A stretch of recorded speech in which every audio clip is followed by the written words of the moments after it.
Music, personally, to me it's everything. It's like life. In fact, I even call it my blood group, religion, language, it's a mother tongue, everything. So it's complete, particularly vocal music for whoever it takes. It's entirely, totally spiritual by itself because the entire body becomes a vehicle. Even for instrumentalists it's the same, but here the voice also produces the entire music. So I feel it a little bit more intimate that way. And the spiritual sense, I think there's a lot of connection between Indian classical music and the spirituality. From the aspect of understanding the concept of the higher energies in terms of, I think if you look at the 7 notes, I actually feel the 7 notes would have come from the 7 energy points. So predominantly I think there's a lot of connection, and if you really produce it the right way, I think it'll energize anybody. For me, it's complete. Music is entirely about positivity in life. So it brings complete positiveness to life. So it rejuvenates anybody who feels a little low, and it's everything. It gives you everything. It's just for people who are low in confidence or feel they're introverts, basically. I think if they start singing, they are going to become extroverts. So it just brings out a different personality altogether. Yeah, basically just like doing music, sadhana, practice. If you work music, if you take it as music full time, that is work always music, do everything through music. That's like if you like pandra work through music, it will be, it's my view of this thing. Especially commitment and everything nama practice and it should be absolutely satisfaction. We should satisfy God, of course, more than we satisfy. Even if we perform anywhere, we should see if it is 1,000 audience, or if it is one or two, it is less. We should treat them. Is it full? Exactly. Okay. So that is a unique way of looking at it. And of course, you know, being an artist, I understand the significance. It doesn't matter audience, uttara, patayiraman. It's just connectivity is the same. It's actually basically at the end of the day, it's all about the energy. Whatever energy you feel, you transmit that energy, and I think it's holistic by itself. It's an experience by itself.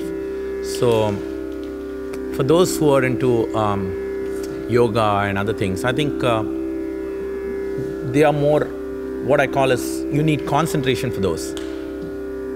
Music is all about deconcentration. So it's more about relaxing. It's just about easing out. So it's not, you concentrate without thinking you're concentrating. So it's almost like transcendental meditation where you don't emphasize focus on something. You just defocus, and then you automatically get whatever you want. That is a unique way of looking at it as well. I've not heard that before. Yeah. But as you are talking to me, I can identify with that. You should not correct now. I mean, focus panna, it goes behind. But when you don't focus, yeah, when you don't focus, you understand more. A lot of the points that you wouldn't notice will come to the light. I'm really looking forward to your Pallavi today, because I understand that you're Pallavi experts. So really looking forward to the Pallavi today. Yeah, at the end of the day, Pallavi is it's one of the most creative aspects of Indian music. In the tradition of Pallavi, the counterpart of that in the north is Drupad. So this tradition has been there actually for several, even before Kritis, as a form. But it's not probably told as a Pallavi. It's not termed as Pallavi. So the concept would have been slightly different, where people would have sung just the alaps. The alaps had 4 stages. If we go through the history of Indian music, the alapana, which we call, or the alap in north, had 4 different stages. So our music was entirely creative in its. It's basically exposition of a raga in its entirety. So that's what you get. And raga is nothing but the melodic entity of Indian music. So being the lifeline, how beautifully you can, you have a canvas, and how beautifully you design something is up to you. So the boundary, a lot of people say, in our music is very technically sophisticated. But if you actually look at it, it's not. It's sophisticated only when you begin to think it's sophisticated. But if you are given a canvas, if you're actually not given a canvas, it's even more difficult, because then you're given if you're given this entire space, you don't know where to start, what to do. So when you're actually given a boundary, you exactly know.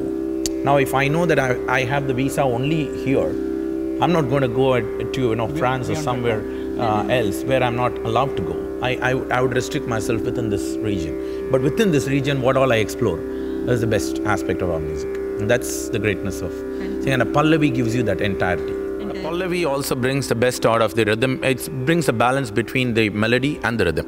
That's why it's very special. It's not just a work only for the melodic side, because it also incorporates a great element of the rhythmic side. We look upon the percussionists to provide us the additional energy and the vibration. So it's a chemistry where the entire team gets activated, and it's a nice challenge for the entire team as an adventure. If you're used to playing tennis and you go to Wimbledon, so you have to respond to every shot. This is as spontaneous as that. So you don't know who is winning, but you hope. No, here there's no winner or the loser, but it's the reflex. I'm only talking about the reflex. The reflex time is just the same. Yeah, no, that sounds like a perfect answer actually to what.